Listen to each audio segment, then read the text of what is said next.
Maraming haka-haka, maraming sabi-sabi, maraming kuro-kuro, maraming bersyon ng kwento. Gayunpaman, narito po ang inyong lingkod, nag-iisa walang iba, Tita Ara Cutter, the one and only ikit ng bayan, para na naman po sa inyong programang Boses ng Palengke, ang public market para sa lahat. At sa araw po na ito ay ating makakapanayam si Ma'am Angie Gayados, ang isang leader dito po sa City Public Market. Hello everyone, Angie Gayados at your service. So, I'm one of the leaders of the public market, specifically the rice section wherein I am the president. And of course, in the cooperative. Okay. Yes, ma'am. Magandang araw po sa inyo. Maaari po ba namin kayong kamustahin kung kamusta naman po ang inyong sitwasyon dyan po sa palengke ng Baguio pagkatapos po ng pandemya, ito pong nangyaring sunog noong nakaraang taon, at saka yung mga trade fairs po na nagaganap sa ating lungsod. Kamusta po ang sitwasyon ng palengke sa ngayon? Still, yung nag-iba talaga ang sitwasyon ng palengke. Though we are energetically doing all strategies para makabenta kami, iba pa rin talaga dati yung before the pandemic. Iba talaga yung sales namin compared today. But then, tawa ng Diyos, surviving pa rin. Surviving pa rin dahil may mga suki pa rin kami na local na loyally pumupunta pa rin na bumili ng bigas sa amin. And kahit na ang dami naming nagtitinda sa bigas, pag nakita yung face mo at suki mo sila, diretso sila sa'yo. Ganun lang ang sitwasyon namin ngayon sa palengke, surviving still. Okay. Ma'am, pagkatapos po ng pandemya, ng sunog, ng mga trade fairs, nariyan din po na nagtaas ang ating tax sa lungsod ng Baguio. Ano naman po ang masasabi ninyo dun po sa pagtaas ng ating tax? Oo. Tumaas na. Tumaas na rin ang presyo ng bigas. Lahat tumaas na yata. Kaya talagang ibinabalance na namin kung paano. Kasi kahit na mag-complain ka sa tax, wala din eh. Wala ka namang magagawa eh. Kung ano yung diniklara ng City Hall na babayaran mo, yun na ang babayaran mo. Hindi mo pwedeng sabihin na discount. Hindi na. Kaya nga talagang kung ikaw ay isang manininda, mag-strategy ka para makabayad ka ng mga stall rent, ng mga taxes mo, and lahat-lahat ng mga babayaran sa gobyerno. You have to. Hindi ka pwedeng you wake up at 10 a.m. Hindi. You wake up at 4 a.m. or 3 a.m. and then you go home by 10 p.m. Ganon ang buhay sa palengke. Pag hindi ganon ang ginawa mo, lahat ng taxes, lahat ng mga dapat mga obligasyon mo na babayaran mo, no more. You will be depressed and stressed. All the pressures you will feel. Kaya, ganyan. Just continue life. I understand. Striving and surviving. Opo, I understand, ma'am. Bakit po kaya may mga haka-haka at may mga sabi-sabi, may mga kuro-kuro po? Hindi na po talaga natin alam kung alin ang totoo, sino ang totoo, na SM na daw di umano ang siyang magdi-develop sa palengke ng Baguio. Sana nga hindi totoo yan. We are praying na, of course, ang gusto ng palengke is the local government in partnership with cooperatives and other stakeholders of the market. Yun ang gusto namin mag-develop ng market para masabi natin na the Baguio City public market talaga ang palengke. Tsaka public talaga, hindi private or hindi SM market. Ayun lang sana yung mga haka-haka na yan, hopefully suntok sa buwan yan. Na hindi SM ang magde-develop. Iba talaga pag SM ang nag-develop. Ma'am, madako po tayo sa iba pa pong mga katanungan at mga ibang issue. Dito po sa lungsod ng Baguio, particular nga po dito sa palengke, marami po talagang mga redevelopment. Hindi naman po tayo umaayaw sa development. Pero kung kayo po ang aming tatanungin, maliban po sa inyong sinabi kanina, ano po ang ating kahilingan sa ating lokal na gobyerno? Of course, sa amin na matagal nang nagtitinda sa Baguio or matagal nang entrepreneur sa Baguio, nakikita din namin yung mga development sa ibang mga probinsya. that it is the local government who really construct and develop the public market for the good of the micro, small, and medium entrepreneurs. Sila na mismo, we have many samples. Baba ka na lang sa La Union, baba ka na lang dyan sa Pangasinan. Ang dami na dyan. Ang dami ng mga local government created na mga palengke. And that is, na talagang na-express mo ang pagmamahal mo. Kung mahal mo talaga ang Baguio, kung mag-develop na, huwag na nating ibigay kay SM. SM public market, ganun no? Or SM private market, huwag na. Sana. Maintindihan nila yung sentimento namin. Hindi yung ayaw naming ipamigay yung mga peso namin. No. Ano na ang future ng mga micro, small entrepreneurs kung lahat na lang pagpunta mo dyan ay hindi ka pwedeng magbenta ng mga sarili mong product. Eh yan nga ang kahulugan ng public market. True. Your produce or your product, ibenta mo mismo. Kasi sabi nga nila, wala na yung mga middlemen, alisin na natin. Parang farm to market na kaagad. Eh, saan ka magbebenta kung hindi sa public market? Di ba? Ganun ang pagkakaalam ko kung sa public market. Yan ang pagkakaalam ko. Hindi yung papasok ka sa mall. Hindi yun. At magrerenta ka ng mataas. Now, ma'am, natanong na ho namin kayo ng aming mga katanungan. Pero ngayon naman po, madako po tayo sa ating yes or no portion. Yes or no lamang po ang ating sagot at maaari po nating sagutin po ito kung bakit. Kasi alam naman ho natin, bawat kasagutan ay meron pong dahilan. Okay, so yes or no at bakit. Naniniwala po ba tayo na kapag na-develop ang palengke, makakabalik pa kaya lahat sa city public market? Ito pong ating mga vendors. Yes, naniniwala ako kung ang nag-develop ay local government plus cooperative and other stakeholders. Makakabalik tayo. Ako, particularly, hindi na ako, yung mga anak na lang natin, yung mga apo, yung mga kamag-anak. Ganun na lang. Pero kapag pribado po, ano po sa tingin ninyo? Big Makakabalik capitalist. po kaya kayo? Lahat Talagang negative na makakabalik kapag big capitalist ang magde-develop sa palengke. Kasi naranasan na yan, na natin yan sa old burnt area. Walang bumalik sa mga dating namumwesto doon unless you have the money na pwede kang makapagrenta ng mataas at kaya mo. Mapapribado o mapalokal na gobyerno, katuwang ang kooperatiba o kung sino mang entitiya, naniniwala po ba tayo na tataas po ang renta sa develop na palengke? Yes or no at bakit? Yes, tataas. Tataas. Kasi hindi na, parang bigas. Ang presyo namin noon is 20 per kilo. Ngayon, 60 per kilo. So, it goes with the change of time. Talagang tataas lahat. Hindi na tayo babalik sa dati. Wala na. Pangatlong katanungan po sa ating yes or no version, naniniwala po ba tayo na done deal na ang usapan sa pagitan po ng SM at City sa redevelopment ng palengke? Done na. Done deal na daw, di umano? Kayo po ba ay naniniwala dito? Yes or no at bakit? No, hindi pa ako naniniwala na tapos na ang usapan. Meron pa tayong tsansa. While there is life, there is hope. Kasi napapakiusapan naman yung mga opisyalis natin. Na hopefully, ibigyan talaga yung small micro entrepreneurs ng chance. Sana ibigay na sa amin ang pag-develop ng palengke.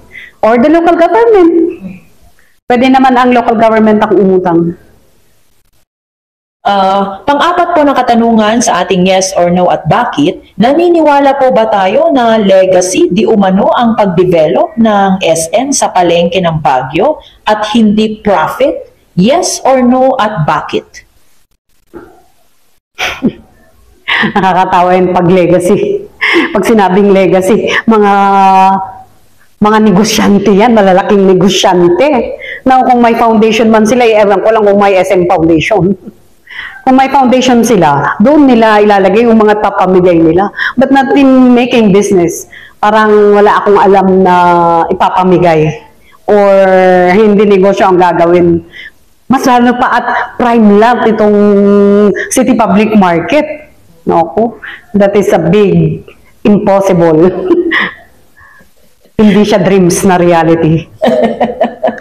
Okay. Ma'am, kayo po ba ay naniniwala? Naniniwala po ba tayo na 30% ay sa SM at 70% daw di umano ang sa city pag na-develop na ang palengke? Dahil nga daw po sa legacy at hindi nga daw po ito profit. Hopefully that is true. Hopefully that is true. Na kung ganyan ang gagawin talaga ng SM, 30% lang sa kanila, o namimigay. Parang foundation na nga yung ginawa. Negosyante ang mga yan para bang, ang hirap paniwalaan pa rin. Para sa akin, kasi yung hinihingi na lang na 50 years. Negosyante talaga yan. 50 years na sa kanila ang public market. After 50 years nila isosurrender sa city. Yun na lang paghingi nila ng kung paano nila i-handle yung public market na 50 years tapos 30%. Iha! Parang true. Parang true. My gosh. Okay. Ma'am, kayo po ba ay sumasang-ayon po na mailipat pansamantala habang nadidevelop po ang palengke ng Baguio sa Slaughter, sa Bibac, sa Magsaysay? Ito po ba ay strategic para sa inyo pong negosyo? Yes or no, at bakit? Napakahirap talaga ng changes. Of course, mag-object ka talaga in the first place, mag-object ka. Bakit hindi nila i-strategize na face by face? Pero kung ikagaganda yan ng palengke at ang magde-develop ay ang local government with cooperatives, why not? Talagang wala ka nang magawa for the sake of change, for the sake of Baguio, magsasakripisyo ka rin na vendor para lang magawa nga ang palengke ma-develop. Pero pag iba ang magde-develop at paalisin kami, wala na. Do not expect that you will return already. Kaya nga yung iba talagang nag-isip na kung paano na makapagbenta sa iba't ibang places, hindi lang sa public market. Sa mga, siguro satellite market, that was a very, very good sanang project ng gobyerno sa mga satellite. Para nga ma-decongest daw ang public market. Ewan ko lang kung paano nila itutuloy. I-decongest, tapos bibili ay maglalagay pala ng mall para bang conflicting yung decongesting na project at saka maglalagay ng mall sa city public market. Hindi ko alam kung paano nila i-balance yun. Decongesting the CBD, Central Business District. Yeah. I don't know. Opo. Anyway, ma'am, kahuli-hulian lang po siguro na aming katanungan para po sa ating yes or no portion. Naniniwala po ba kayo na merong good governance in transparency sa lungsod ng Baguio kung ang pinag-uusapan po natin ay ang redevelopment ng city public market? Yes or no, at bakit? Ang hirap sagutin yung good governance and transparency. Partly, partially, meron, partially, wala. Hindi ko alam. Pero, ako naman yung representative ng market kasi noon sa P4. Kaya may good governance zone and transparency. And then biglang naalis kami. Yun na. So, wala nang good governance and transparency. But then, ang dami nga ang definition ng good governance and transparency. That is speaking about the public market, ha? Parang ganun. Hindi ko magets. Siguro, napakabobo ko na hindi ko magets. Yun lang siguro. No, I don't think so. You're a teacher. You're a former teacher. And I know how smart you are. So, but you smiling right now, you laughing right now, I can see sadness in your eyes when we are talking about the redevelopment of the market.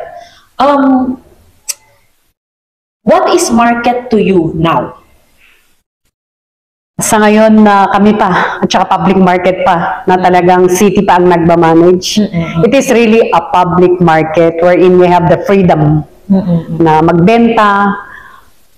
Kasi manage naman ng local government. At least, masaya kami sa ganitong sitwasyon. But for the development, we welcome. Ma'am, do we have any message before we end this one-on-one interview right now? Do you have any message to our local government of Baguio, especially the administration right now, which is by the name of Mayor Benjamin Magalong? Sana maintindihan nila kung bakit ayaw namin na SM ang magdevelop ng market. Sana maintindihan nila na mas gusto namin na it's the local government in partnership with the cooperative and other stakeholders so that we could call the market sariling atin. Na hindi tayo kinokontrol ng ganun lang ba? Papayag ba tayo na i-control tayo ng mga big capitalists throughout our life? Etong mga young generation na kasi ang parang pinaglalaban namin, yung mga susunod na kabataan na gustong magnegosyo in their own, gustong magprogreso in their own, na dapat may freedom din sila. Kasi it is only the public market when you could where you could create or mold a micro-entrepreneur, small micro-entrepreneur. Doon kami nagsimula dito sa palengke. Kung paano kami lumaki. Dito kami nagsimula, dito namin napag-aralan. We experience the hardships in the market. Sana maintindihan nila yung freedom na gusto namin. Na hindi kami kinokontrol na magre-renta lang kami. Magiging tenant lang kami. Hindi eh. Dapat yun ang intindihin nila. Kasi parang sa akin na galing sa palengke, parang ito lang ang parang starting period ko para maging talagang somebody na lumaki ka din kahit hindi yung napakalaki. At least may changes ka sa buhay. Hindi lang yung tinatawag kang micro, hindi ka lang yung tinatawag na small or medium. Dito ka nakakapag-aral talaga on-hand experience. I hope yun ang maintindihan ng local government kung bakit ayaw namin ng SN na mag-develop ng public market. Give us the chance, give us the opportunity, give us the freedom. Kung hindi tutulong ang gobyerno sa mga constituent niya, I don't know how happy life would be for them. Natitignan lang ang mga micro-entrepreneur na nagre-renta, nagiging tenant lang ng SM. Sana hindi ganun. That is the life I am dreaming for the micro-entrepreneurs. Kung talagang ang puso nila ay nasa small and medium micro-entrepreneurs, sana pakita nila sa gawa, wag lang sa salita. I hope, para hindi kami yung sabihin na mga lumalaban lang dahil marami kaming pwesto. No, I am retiring already. I'm just thinking for the young generation na matularan kami. Yes, ma'am. For the young generation who do not understand yet the in-depth information regarding the redevelopment of the market, what is your message to them? Sana pumunta kayo sa palengke, talagang mag-interview sa mga entrepreneur kasi hindi lahat naman kasi ng tao ay entrepreneurial. Lahat, may iba dyan na gusto nilang maging empleyado all throughout their life. Yeah.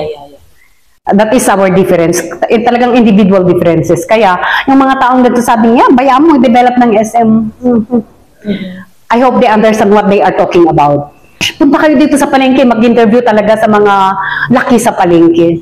Kasi doon ninyo malalaman na, pwede pala akong gumising ng maaga. At may kita na akong ganito. Magtinda ako ng plastic, magtinda ako ng kung ano-ano. Meron pala akong pag-asa na maging malaki. Hindi yung magsusweldo ka lang ng 430 daily. You will never grow rich or you will never progress with your salary. Sabi nga nila pag hindi ka entrepreneurial, pag entrepreneurial ka, naku, madami kang chances pala. Basta masipag ka, may tiyaga. Sabi nga na, sipag at tiyaga. Tsaka estratehiya kung paano ka mabuhay. Hindi lang yung aantayin mo yung sweldo mo. Ma'am, siguro ito na talaga. Pinakahuli na po ito.